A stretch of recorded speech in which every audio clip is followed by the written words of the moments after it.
War Renowned Laugh Factory Chicago, back with another comic on the Good Vibes Be Positive show. Yes. Abigail, how you doing tonight? I'm very positive.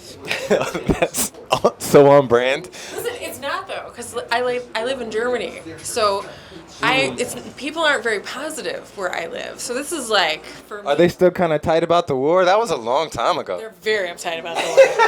All these people, I've heard so many Hitler Nazi jokes, like, oh my God, please stop. They have like, it's upsetting for them still. Fair enough. Yeah, they have shame, which is something America could use. You know what I'm Yeah, saying? yeah, a little bit. So but it's not that. It's not about the war. They're just real and serious and dour, and they take everything seriously, which is the exact opposite of America. But Yeah, But they exactly. give you health insurance and 6 weeks paid vacation to everyone in the country. So it's a fair swap. In Germany, they give you all of that? Law. Everybody has to have that. So the choice for no circumcision is completely just your own personal. Should we talk about that later? Because I feel like that's a personal choice. That choice was made for me, and that's what I'm talking. That's what's wrong with America. I never had the choice. No, they actually don't do that in Europe. How long you been in the comedy game? I've been doing comedy for like 20 years because I've started in improv, and theater. So I studied theater, which is annoying, but I did it. And then I just switched over to stand up about 3.5 years ago. Yeah. So I've been doing stand up in Germany in English. Is it disappointing that I'm disappointed that you don't have a German accent? I'm sorry. Ich kann Deutsch. Would that make you feel better? I can do a little German for you. I can talk with a really funny German accent. That's what I was waiting for. Would this make you happy? That's exactly what I was waiting for. From Germany. This is what I think the people want to hear. I live my life one stereotype at a time. That's fair. You're in comedy. What are you going to do? Right? We're trying to bring it down, but we got to go through the stereotype wall. Is this your first time performing at Laugh Factory? Absolutely. Yeah. So is this the good nervous or the bad nervous? I feel like, how fast am I talking? It's both. Is that your persona on stage as well? Yeah, I feel like my persona on stage isn't so different for me. I make fun of America and I make fun of Germany, and that's the best way to do it. That's my game. Yeah. All right, absolutely. So I'm a little political. I'm a little feminist. I'm a little malfunctioning because I had a bad family, which I love to talk about. That is the exact recipe for comedian gumbo. Comedian gumbo. Can I steal that? Can that be the name of my special? Has to be. That's it. Has to be. Comedian gumbo. Intellectual property caught on camera. I will need 35% minimum. In the mail as soon as I make money. We're all in the same boat. Right. I'm super excited as well to see you perform. I think this is my first time to see you perform, so break a leg tonight. Thank you. Abigail, so good meeting you.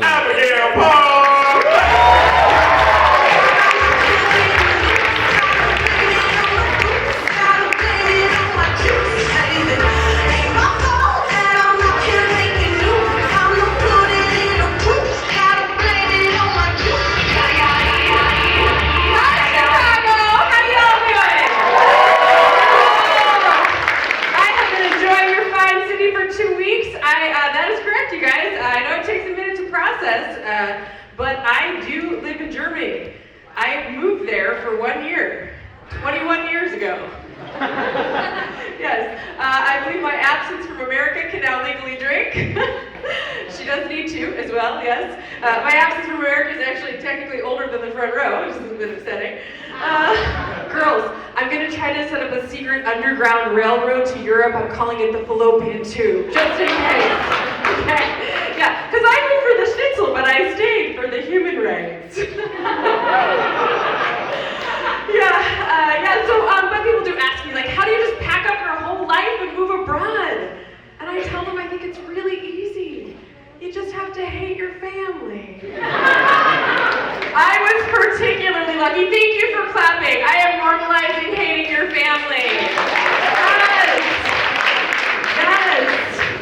Listen, I feel like the universe kind of balances things out. I did have a terrible family, but I feel like they had given me very good DNA. Listen, I'm not bragging. I have the silhouette of a Lego figure, but that's not their fault. No, but like, you guys, this hair, it's pretty good, right? Like, yes. For those of you in the back who can't see it as well, all, I could be on Fox News if I had a slightly more tenuous relationship with the truth, okay? Yes, these cheekbones, you could cut a bit. Got them from my grandmother, and a bitch she was. These teeth, 1,000 times straighter than my father. Yeah, you heard right for those of you who are listening. Good job, yes. I was raised by a psychopath single mother and a feral pack of drag queens in Florida. Yes! First of all, raising a child in Florida alone should be considered child abuse, in my opinion. Yeah, but you know, like everybody's Florida's different, but nobody's Florida's good.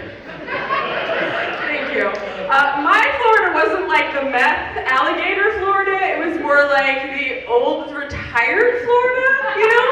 I lived in a retirement community on a golf course with my friends Estelle, Louisa, and Beth, you know? Like, it was, yeah, like, I didn't have a lot of friends because there weren't a lot of kids around. I feel like if a real kid had ever asked me to play a game, I'd have been like, ooh, Mahjong or bingo? Or did you just want to clip coupons? It was like, you know, the ambulances would circle the hood and never leave, like a geriatric Grand Prix. Yeah, that was my hometown, basically. So I decided to move abroad. Yes, get out of town. And I became an expat, which is white for immigrant. Yes, yes. And I know you hear about expats like, oh, champagne and caviar and tax evasion, but I couldn't do anything in particular. I didn't have what you call a special skill. So, well, I studied theater, so my only special skills were being pretentious and understanding homosexuality. Very hard to monetize. So I had to get a job teaching English, which was like the only thing I could kind of do. You know, when I got into like one of these franchise language schools, it was like a grammar Starbucks, you know? But hey, at Starbucks, I bet they teach you how to make the coffee. I didn't have any idea what I was doing. They were like, they want me to teach you present perfect. I'd never heard of present perfect. I mean, a bag of diamonds sounds like a present perfect to me, you know? Like, what was I supposed to do, you know? And I didn't know how to teach English, but I'm still American, so I thought I was amazing at it. Yeah.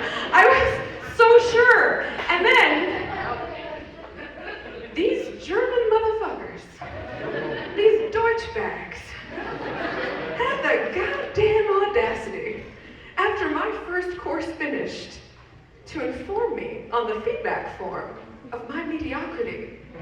Yeah, Americans, out of 5 stars, they gave me 3 stars.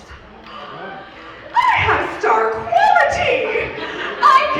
Come on, who gives 3 stars in America? We always give 5 stars, you know?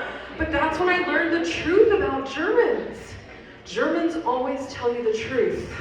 That's a big culture shock, okay? Like, I would be in my classes and my students would come up to me and they'd be like, oh, Abigail, you are not looking good.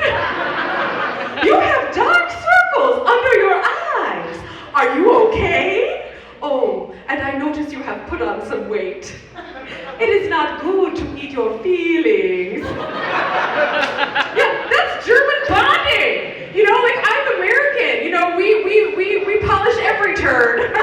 You know, we don't talk to each other like that. You know, and Germans, they were paying me to teach them small talk. Thousands of dollars to learn how to small talk. Like Americans, it's just small talk's just the talk before the big talk. You know, it's a social lubricant. I've been in Germany for 21 years. I don't know how those people lube. Because they cannot small talk. If you try to say, hi, how are you, to a German, they just shut down like a possum playing dead. Oh, what is the point of this human interaction?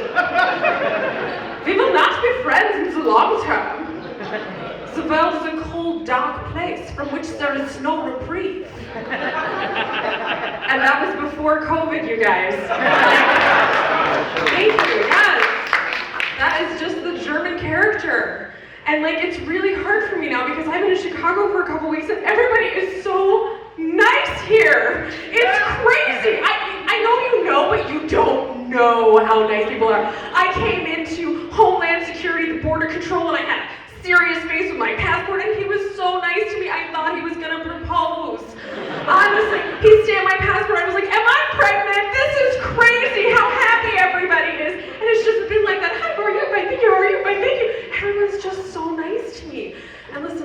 I look kind of like I'm nice, because I've got that mellifluous voice and a 1,000-watt smile that could give you herpes. It's so infectious. I get that. But listen, guys, I've been in Germany for 21 years.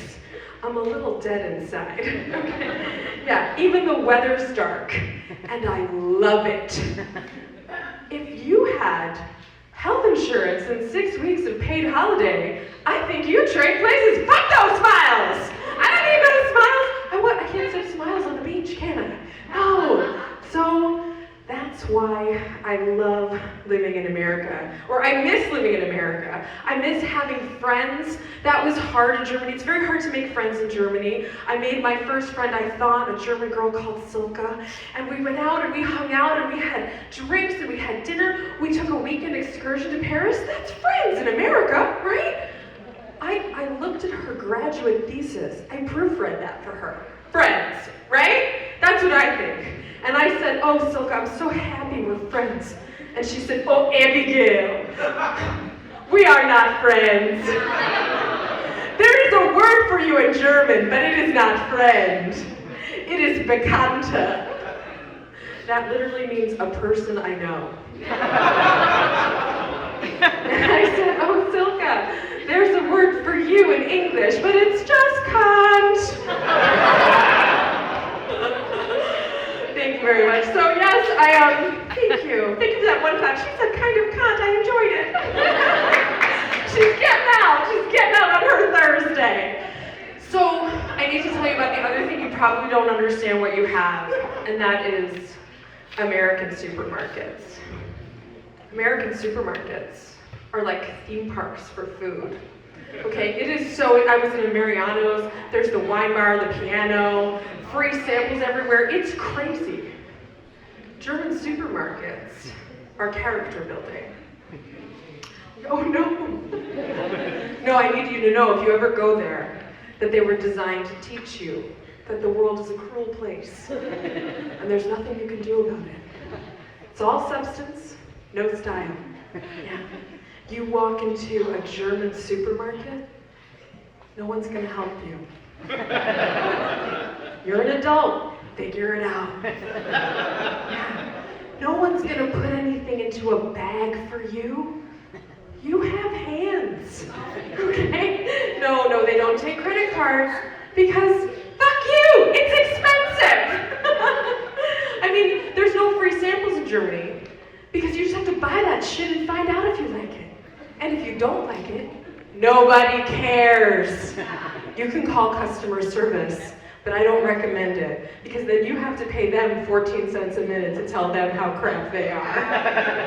The faces on Americans right now is killing me. Chicago,